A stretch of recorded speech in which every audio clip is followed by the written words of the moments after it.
마가복음 1장 40절 그리고 41절 우리 두 군데 한번 읽도록 하겠습니다. 먼저 마가복음 1장 40절 41절 함께 합독하겠습니다. 시작. 한 나병 환자가 예수께 와서 꿇어 엎드려 간구하여 이르되 원하시면 저를 깨끗하게 하실 수 있나이다. 예수께서 불쌍히 여기사 손을 내밀어 그에게 대시며 이르시되 내가 원하노니 깨끗함을 받으라 하시니. 자, 2장입니다. 2장 5절로 12절의 말씀. 5절부터 함께 합독합니다. 시작. 예수께서 그들의 믿음을 보시고 중풍병자에게 이르시되 작은 자야 내 죄 사함을 받았느니라 하시니 어떤 서기관들이 거기 앉아서 마음에 생각하기를 이 사람이 어찌 이렇게 말하는가 신성 모독이로다. 오직 하나님 한 분 외에는 누가 능히 죄를 사하겠느냐. 그들이 속으로 이렇게 생각하는 줄을 예수께서 곧 중심에 아시고 이르시되 어찌하여 이것을 마음에 생각하느냐. 중풍병자에게 내 죄 사함을 받았느니라 하는 말과 일어나 내 상을 가지고 걸어가라 하는 말 중에서 어느 것이 쉽겠느냐. 그러나 인자가 땅에서 죄를 사하는 권세가 있는 줄을 너희로 알게 하려 하노라 하시고 중풍병자에게 말씀하시되 내가 내게 이르노니 일어나 내 상을 가지고 집으로 가라 하시니 그가 일어나 곧 상을 가지고 모든 사람 앞에서 나가거늘 그들이 다 놀라 하나님께 영광을 돌리며 이르되 우리가 이런 일을 도무지 보지 못하였다 하더라. 아멘. 예, 지금 또 기적은 일어날까? 기적에 대해서 함께 생각해보고 기도하는 시간을 가지려고 합니다. 우리가 기적 그러면 간단하게 초자연적인 역사, 우리의 어떤 세상의 법칙이나 이치나 또 우리가 배운 학문의 기준으로는 도저히 불가능한 그런 현상들이 일어날 때 우리는 이적이다, 기적이다 그렇게 이야기를 합니다. 그래서 사람들은 이 기적 또는 이적에 환호를 하지요. 왜? 경험해보지 못한 아주 놀라운 일이기 때문입니다. 자, 그런데 성경에도 보면 많은 이적과 기적들이 소개되어 있습니다. 그래서 어떤 분들은 이것이 진짜냐 가짜냐 그걸 논하기도 하고 또 어떤 분들은 진짜다 왜 안 믿냐 이렇게 또 믿음을 강조하기도 합니다. 자, 그런데 복음서에도 예수님이 많은 이적을 일으키셨죠. 그런데 이런 기적들을 우리가 진짜냐 가짜냐 이거를 논하기 전에 이 기적의 의미가 뭔가를 바르게 이해를 하고 이런 기적이 성경에만 일어나고 있는지 오늘날에는 일어나지 않고 있는지 또 이 기적을 우리가 어떻게 이해하고 어떻게 가르치고 또 어떻게 우리 삶 속에서 경험을 해야 될지 여기에 대해서 오늘 전부는 아니지만 앞으로 계속 말씀이 나올 겁니다. 예수님께서 이적을 행하시기 때문에요. 근데 오늘 그 첫 번째 아주 그 놀라운 이적을 갈릴리에서 행하시는데 나병 환자, 요즘에는 한센 환자 이렇게 표현하기도 하지만 그냥 성경에 나와 있는 대로 나병이라고 표현을 하겠습니다. 이 나병 환자를 치료하는 사건을 소개하고 있고 또 2장에는 중풍병자를 소개하는 그런 내용이 있습니다. 어제도 말씀드렸지만 예수님께서 회당에 가셔서 말씀을 전하는 모습과 또 개인의 집에 가서 말씀을 전하는 그런 모습을 이제 대비해서 보여주는데 종교 신앙의 어떤 사람들이 모여 있는 회당에서는 예수님이 인정을 받지 못해요.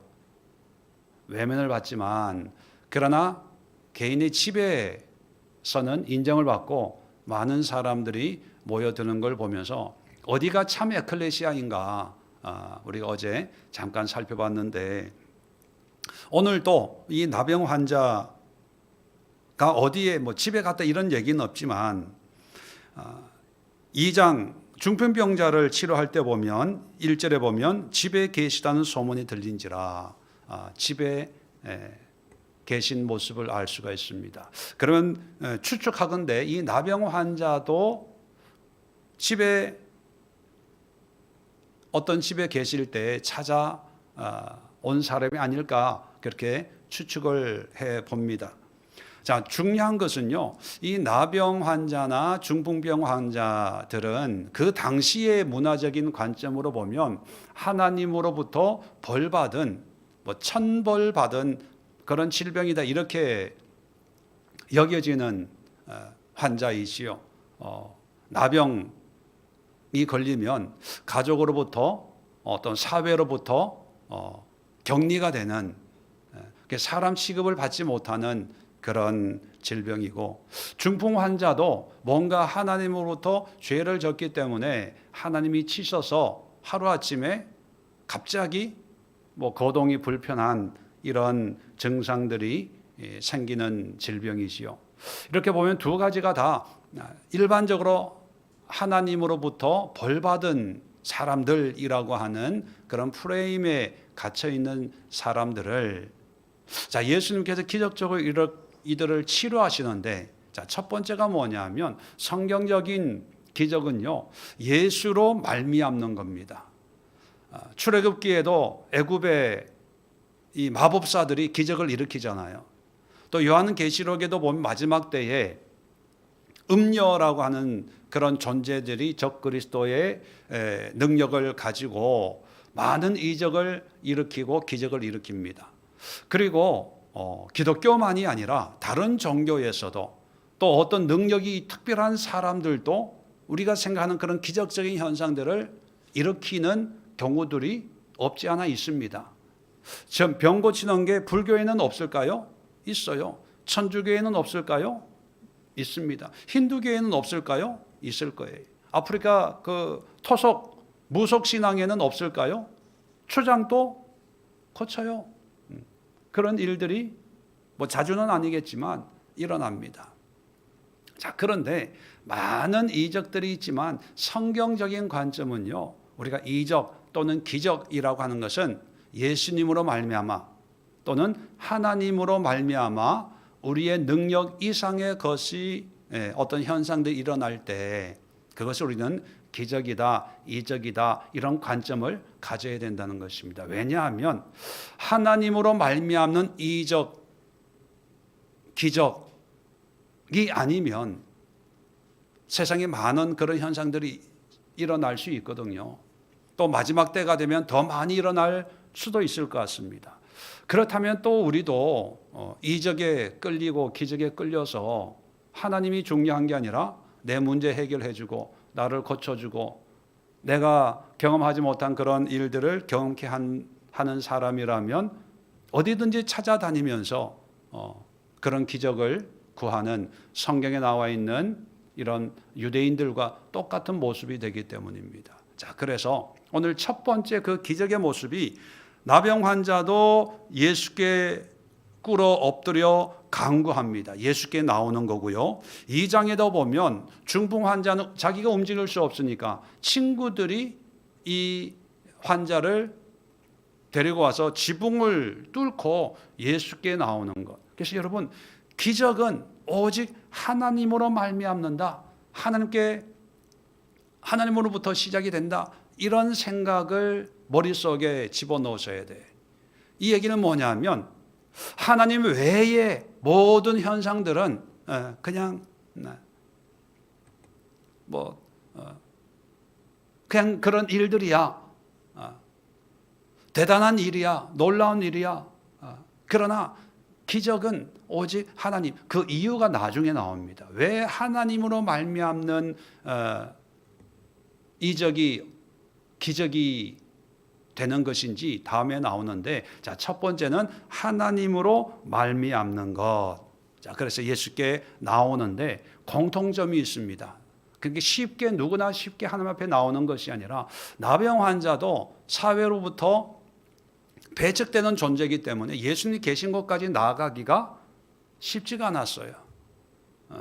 또 중풍 환자가 예수님 앞에 나아가기가 쉽지가 않았어요. 얼마나 힘들었으면 지붕을 뚫겠습니까? 보통 사람들은 포기하겠죠. 가다가 누굴 아는 사람 만나도 창피해서 돌아올 텐데, 예수께 나아간다는 것은 그냥 시간 편하게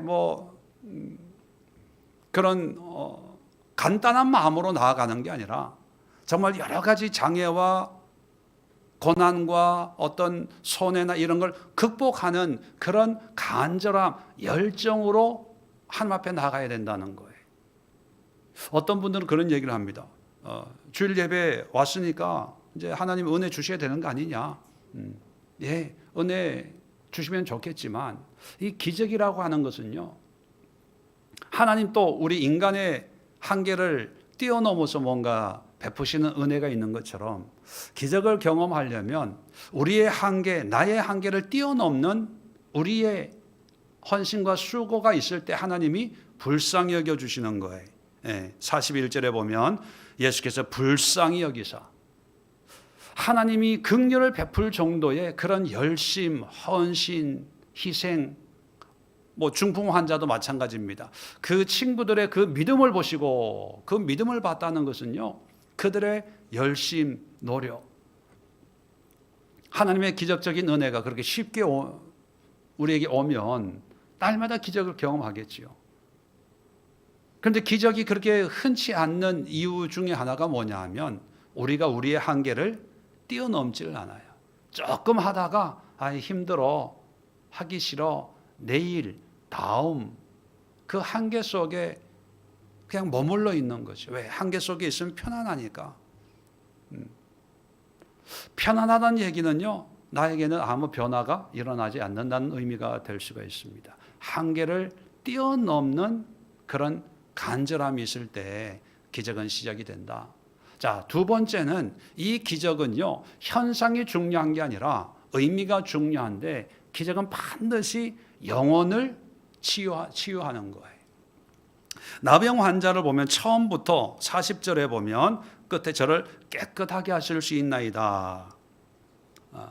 41절에 예수님께서 깨끗함을 받으라 했더니만 42절에 깨끗하여진지라. 물론 나병의 그 현상이 피부병의 일종으로 이 더러움의 의미가 있지만 성경에서 이 깨끗함을 계속 세 번 연거푸 강조하는 의미가 있습니다. 이 깨끗하다는 말의 그 헬라어가 카타르토스라는 단어인데, 며칠 전에 성전의 회당에서 설교했을 때 귀신 들린 사람이 있었죠. 회당에. 그 귀신 들린 사람, 번역은 귀신 들린 사람이지만 원어로는 뭐라 그랬어요? 더러운 영, unclean spirit이라고 그랬습니다.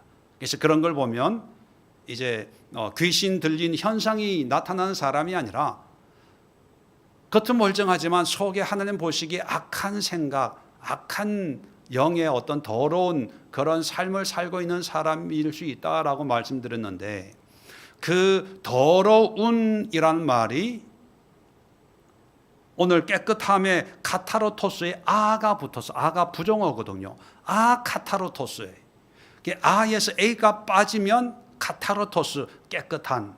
그러면 회당에 있던 더러운 영을 가진 사람과 반대되는 게 깨끗함을 받겠다, 깨끗이 해주세요라고 하는 이 나병 환자의 모습이거든요. 현상은 정상과 나병 천지 차이예요. 근데 하나님이 보실 때는 깨끗하냐 더럽냐 요 차이예요. 그럼 깨끗하다 더럽다는 것은 어떤 영역을 얘기하는 걸까요? 바로 영적인 영역을 얘기하는 거예요. 영적인 영역. 그리고 중풍병자도 치료할 때 5절에 보면 작은 자야 내 죄 사함을 받았느니라. 죄 사함을 받았다 이렇게 말씀합니다. 죄에 관련되어 있는 어떤 문제가 있었다는 의미로 받아들일 수 있거든요. 그럼 죄 사함 받았다는 의미는 뭡니까? 하나님으로부터 깨끗함을 받았다, 용서받았다는 의미예요. 자, 그러면 육신적인 현상은 일어나지만 예수님은 육신의 상태를 보는 게 아니라 그의 영혼을 보는 거예요. 영혼을. 우리 사람들은, 회당에 있는 사람들은요, 더러운 영을 가지고 있는 사람이 있어도 몰라요. 우리는 겉만 보니까, 옷 입은 것만 보고 화장한 것만 보니까 몰라요. 근데 예수님은 그 사람의 영을 보시고 더러운 영. 그런데 나병이나 중풍병자는 외적으로 환자예요. 그래서 그 외적인 어떤 병을 고쳐야 된다고 하는 게 우리의 인간의 생각인데, 하나님은 그게 아니라 그 영을 깨끗하게 하면 돼, 이렇게 생각한다는 것이요. 그러면 기적이란 뭐냐? 어떤 현상이 일어나고 안 일어나고의 문제가 아니라, 물론 그런 현상이 일어날 수도 있지만 정말로 기적은 뭐냐? 그런 현상을 통해서 영혼이 치료되는 거예요. 영혼이 하나님 보시기에 깨끗해지는 거예요.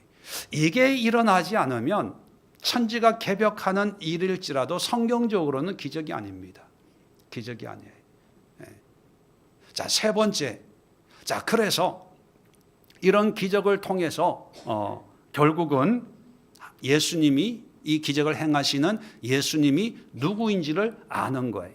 이걸 아주 분명하게, 이 기적의 의미가 뭔가를 분명하게 말씀해 주는 게 이 중풍 환자를 고치는 거거든요. 자, 뇌 제사함 받았다라고 하니까 수근수근거립니다. 아니, 죄사함을 주는 분은 하나님밖에 없는데, 야, 이건 신성 모독이다, 지가 어떻게 하나님이라고 하냐, 이렇게 수근거려요. 자, 그걸 아시고 9절에 예수님이 이렇게 얘기합니다. 중풍병자에게 죄사함 받았다 하는 말과 일어나 내 상을 가지고 걸어가라 하는 말 중에 어느 것이 쉽겠냐 물어봐요. 대답해 보세요. 뭐가 쉽습니까? 죄사함 받았다는 말이 쉬워요? 상을 들고 걸어가라는 말이 쉬워요? 왜 죄사함 받았다는 말이 쉬워요? 왜? 안 보이니까. 근데 상을 들고 일어나 가 하면 이게 보여야 되는 거잖아요. 그러니까 그런 말은 나도 할 수 있어, 이렇게 생각하는 거거든요. 그걸 아시고 예수님이 10절에 인자가, 밑줄 건너세요. 인자가 땅에서 죄를 사하는 권세가 있는 줄을 너희로 알게 하려 하노라. 기적을 일으키는 목적이 뭡니까? 인자는 누구예요? 예수님. 내가 죄 사하는 권세가 있는 줄 너희로 알게 하노라. 아까 죄는 누구만 사해 준다고요? 하나님만. 그러면 이 죄 사하는 권세가 있다는 것을 알려준다는 것은 내가 하나님인 것을 내가 보여줄게. 그러면서 상을 들고 일어나 집으로 가라 했더니 이 사람 벌떡 일어난 거예요. 그러면 이 기적은 이 사람을 고침받았다는 것이 목적입니까? 아니면 이 질병을 통해서 예수가 하나님이라는 것을 보여주려고 하는 목적일까요? 네, 하나님인 걸 보여주는 목적이에요. 이걸 알아야 됩니다. 세상의 기적은요, 기적 그 자체예요. 고침 받았어, 해결 받았어, 이런 현상이 일어났어, 그걸로 끝나요. 근데 성경의 기적은 반드시 예수님이 누구인지를 아는 거예요. 예수님이 어떤 분인가, 예수님이 하나님이시구나. 모세도 10가지 이적을 행했지 않습니까? 그 이적의 결론이 뭡니까? 바로가 그래, 하나님을 섬겨라, 가라, 내보내는 거예요. 뭐가 물이 나일강이 변하고 메뚜기 떼가 있고 흑암이 있고, 이 자체가 중요한 게 아니에요. 그 모든 현상들을 통해서 하나님에 대해서, 예수님에 대해서 알고 그 하나님과 예수님께 우리가 무릎을 꿇고 경배하는 그것이 기적이에요. 자, 마지막으로 이런 기적을 통해서 결과가 뭐냐면, 나병 환자는 아무에게도 얘기하지 마라 했더니만 45절에 보면 이 일을 많이 전파하여 널리 퍼지게 한다, 이걸로 이제 소개하고 있고, 중풍 환자는 12절에 끝에 보면 그들이 다 놀라 하나님께 영광을 돌리며 이르되, 영광을 돌렸다. 다시 말하면 기적의 결과는 그 기적의 어떤 현상을 얘기하는 게 아니라 그 현상을 통해서 궁극적으로 하나님이 우리에게 보여주고 알려주고 했던 그 메시지, 하나님의 뜻을, 다시 말하면 하나님께 영광 돌리는 거예요. 하나님께 헌신하는 거예요. 하나님과 더 깊은 관계를 맺는 게 기적입니다. 자, 그러면 이것이 성경에서 말하는 기적이고, 또 이번 주일날 또 이 기적에 대해서 설교를 조금 할 텐데요. 사람들이 많이 오해합니다. 어떤 오해냐 하면, 성경에는 이런 기적이 많은데 병자도 확 치료하고 뭐 귀신도 떠나고 뭐, 그런데 왜 요즘에는 이런 기적이 안 일어나냐 하는 거예요. 그래서 어떤 사람들은요, 이 기적, 은사를 초대교회만 있었고, 초대교회만 한때 잠깐 있었던 하나님의 특별한 사역이고 그 이후에는 없다라고 이렇게 주장하기도 합니다. 또 어떤 사람들은 지금 또 일어나, 아무 기도원에서 기도했더니만 암이 고쳐지고, 어떤 목사님이 기도했더니만 뭐 어떻게 되고, 뭐 봐라, 뭐 한때는요, 뭐 이빨이 금으로 바뀐다고 그런 얘기 들어보셨어요? 수년 전이었어요. 뭐 어디 집회 참석해서 막 기도 받으면 야, 요즘 그랬으면 금값 엄청 비싼데, 그죠? 그분들 다 어디 갔는지 모르겠어요. 지금 사역하시면 대박 날 텐데. 어떤 이적적인 현상만을 가지고 이야기하는 것은 그건 성경적이지 않습니다. 그리고 앞으로 여러분 분명히 염두에 둬야 될 것은, 마귀는요 반드시 현상을 가지고 이야기할 거예요. 현상. 그래서 많은 사람들의 지지와 환호를 받게 될 거예요. 그거 다 마귀의 역사예요. 성경에서 말하는 기적은 현상도 있지만 그 현상은 그냥 부수적인 거예요. 뭐를 가르치려고 하는 하나의 징표, 사인판, 표적에 불과합니다. 목적은 뭡니까? 4가지 있는 것처럼 예수님께 나와서 영혼을 고침받고 예수를 알고 예수님께 헌신하는 것, 이게 기적의 결과거든요. 자, 그러면 오늘날 이런 기적의 결과들이 나타나고 있어요? 안 나타나고 있어요? 나타나고 있어요. 아마 그 결과로 여러분들도 여기에 와 앉아 있는 게 아닐까. 반드시 이런 과정을 통해서 예수를 믿고 신앙생활을 하고 있잖아요. 이게 기적입니다. 성경에서 말하는 기적은 바로 이거예요. 하나님이 우리에게는 기적 같은 일이지만 하나님에게는 기적일까요? 우리 집에 개 콩이가 제가 2발로 걸어가는 걸 보면 기적이라고 생각할 거예요. 자기는 한 번도 2발로 걸어본 적이 없어요. 그런데 저는 2발로 걷는 게 기적이라고 생각할 거예요. 그리고 나도 저런 기적을 경험하고 싶다라고 생각을 한다면, 예, 그럴 수 있어요. 근데 저에게는 그게 기적이 2발로 걷는 게 기적은 아니거든요. 일상생활입니다. 그런데 저에게 기적은 뭐냐면 말 되게 안 듣는 그 콩이거든요. 말 진짜 안 들어요. 근데 걔가 어느 날 갑자기 제 말을 듣는 거예요. 앉아 하니까 앉고, 가 하니까 가고, 와 하니까 오는 거예요. 저에게는 그게 기적이에요. 네. 문제는 뭐냐면 기적이라고 하는 개념의 차이를 우리가 잘못 두고 있다는 거예요. 우리가 생각하는 기적을 추구하다 보면 현상만 쫓아요. 왜? 우리는 어떤 인간의 한계가 분명히 있으니까 불가능한 것. 근데 하나님에게는 그런 한계가 없는 분이거든요. 그러니까 하나님은 일상적으로 할 수 있는 건데 우리는 그것을 기적이라고 여기고 현상을 보고 거기에 집중하게 되는데, 그런데 하나님 입장에서는 사실 그 기적이라는 게 하나님에게는 그냥 숟가락 하나 드는 것보다도 쉬운 일이고, 하나님에게 기적은 하나님을 모르는 사람, 죄인들이 하나님께 나오고 하나님을 경배하고 하나님을 알아가면서 세상의 삶, 마귀의 종으로 살던 사람이 하나님의 종으로 헌신하는 이런 모습을 하나님이 기적이다, 이렇게 말씀하시는 거거든요. 그러니까 현상에 매이지 말고, 현상에 매이려면요 굳이 교회 어떤 신앙적인 걸로만 현상을 추구할 필요는 없어요. 왜? 세상에 다양한 어떤 기적적인 게 일어나니까요. 이해는 안 되고 설명은 안 되지만, 근데 성경에 있는 기적은 반드시 뭘 하나를 가리켜요. 방향 지시 등이에요. 그 역할을 하는 거예요. 그 역할을 하지 않는 것은 우리에게 놀랍고 기적이고 천지개벽할 그런 일일지라도 그것은 성경적인 기적이 아닙니다. 그래서 예수님께서 사역 초기에는요 말씀을 전했는데 이 말씀을 안 들어요. 왜?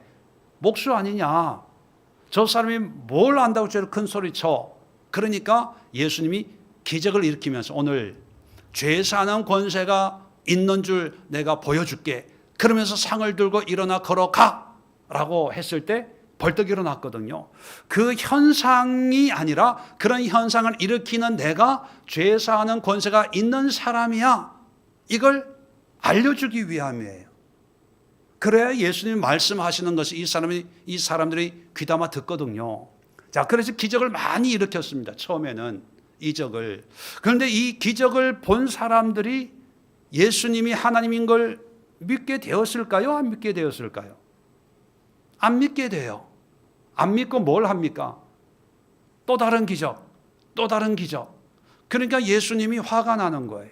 이 사람들이 내가 보여줄 것을 보고 얘기하는 걸 들어야지 자꾸 이런 것만 추구하고 안 되겠다 해가지고 기적을 행하지 않았어요. 그리고 뭘 했냐 하면 다시 말씀을 가르쳐요. 근데 방법을 바꿉니다. 어떻게 말씀을 가르치냐면 비유로 말씀을 가르쳐요. 비유를 한다는 건 어떤 의미입니까? 쉽게, 알아듣기 쉽게. 그래도 들어요, 안 들어요? 안 들어요. 그래서 예수님이 뒤편에는요, 지금은 일반인들에게 말씀을 전하지만 뒤로 가면 갈수록 비유로 말씀을 전하시고, 그리고 나서 누구에게 집중하냐면 제자들에게 집중해요. 나는 이제 죽어야 되니까 남은 일은 너희들에게 맡길게. 자, 그렇다면 예수님이 기적을 행하시는 이유이자 목적은 예수님이 누구인가를 알고, 예수님이 우리의 왕이고 하나님이라면 예수님이 하시는 말씀이 얼마나 중요한가, 그걸 깨닫도록 하기 위한 도구로 기적을 사용하시는 거예요. 그러면 오늘날 어떤 초자연적인 현상은 안 일어나지만 우리가 하나님의 말씀을 통해서 이것이 나에게 주시는 하나님의 말씀이고 예수님의 말씀이고 하나님의 뜻이구나, 이걸 듣고 깨닫고 이해하고 그 말씀에 순종하고 그렇게 살아갈 때, 그게 바로 기적을 경험한 사람들이에요. 그게 기적입니다. 그런 의미에서 오늘날 기적은 초대교회보다 더 활발하게 일어납니다. 나병만 치료받고 중풍병자만 치료받는 것이 아니라 오늘날 우리의 마음의 상처도 치료받고요, 육신도 치료받잖아. 단지 의사나 약물, 병원에 수술하는 과정 이런 걸 통해서도 하나님이 역사를 하세요. 자, 그런데 어떤 사람들은 그건 의사 잘 만나서 그래, 약을 잘 써서 그래, 운이 좋아서 그래, 이거는 하나님의 기적이 될 수 없어요. 그런데 그런 과정 속에서 하나님이 하셨어. 하나님의 은혜야. 하나님의 특별한 사랑과 긍휼을 통해서 나에게 이런 의사를 만나게 하고 또 이런 환경 속에 있게 하셔서라고 하면서 그런 환경을 통해서 말씀드린 것처럼 예수님께 더 가까이 나오고 한계를 극복하고 추위를 극복하고 어떤 상황을 극복하면서 예수께 나와서 무릎을 꿇고 그리고 예수님의 말씀으로 내 심령이 정결해지고 깨끗해지고 그러기 위해선 죄의 문제를 해결하고 통해 자복하고 주님 앞에 나아가서 주님을 더 깊이 알면서 헌신된 삶을 살 때 그것이 바로 기적의 결과입니다. 기적을 경험한 사람들이죠. 그래서 초대교회 때보다 지금 우리는 더 많은 기적을 경험하고 있는데 왜 지금도 기적이 있을까 없을까 왜 그렇게 질문하냐 하면 기적이 뭔지를 몰라서 그래요. 기적은 초자연적인 현상 이런 것만 생각을 하니까 야 교회만 기적이 있어? 절에 다니는 사람들 고침받았는데 성당에 다니는 사람도 고침받아서 자꾸 교회에서 기적 그런 거 하지 마. 그거 다 자기중심적이고 뭐 그래 이게 논쟁의 씨앗이 되는 거예요. 여러분 오늘 우리가 기도해야 될 것은 내가 기적의 주인공이에요. 왜? 우리가 예수님 믿잖아요. 날마다 이 기적의 감동, 이 기적의 감격, 기적으로 하나님이 나에게 은혜를 베풀고 있다는 이 사실을 우리가 날마다 경험하고 깨닫는다면 우리의 일상이 얼마나 은혜로 충만하고 감사로 충만하겠습니까? 그리고 이런 기적을 통해서 우리가 예수님께 더 가까이 나아가고 예수님을 더 깊이 알고 우리의 심령이 날마다 더 정결해지고 이런 은혜를 누리고 있는 이것이 하나님이 우리에게 베푸시는 기적이라는 이 사실 앞에 우리는 감사하고 감격하는 그런 삶을 살아야 되는데 실상은 그렇지 못한 거에 대해서 여러분 하나님 앞에 죄송합니다, 미안합니다 회개 고백을 하시고 날마다 기적을 맛보게 하옵소서. 기적의 감동 가운데 살게 하옵소서. 날마다 기적이 주는 풍성한 삶을 누리는 일상이 되게 하옵소서. 일상의 기적이 일어나는 삶의 현장 되기를 기도하는 그런 시간 함께 갖도록 하겠습니다. 자리 정돈하시고 함께 합심해서 주여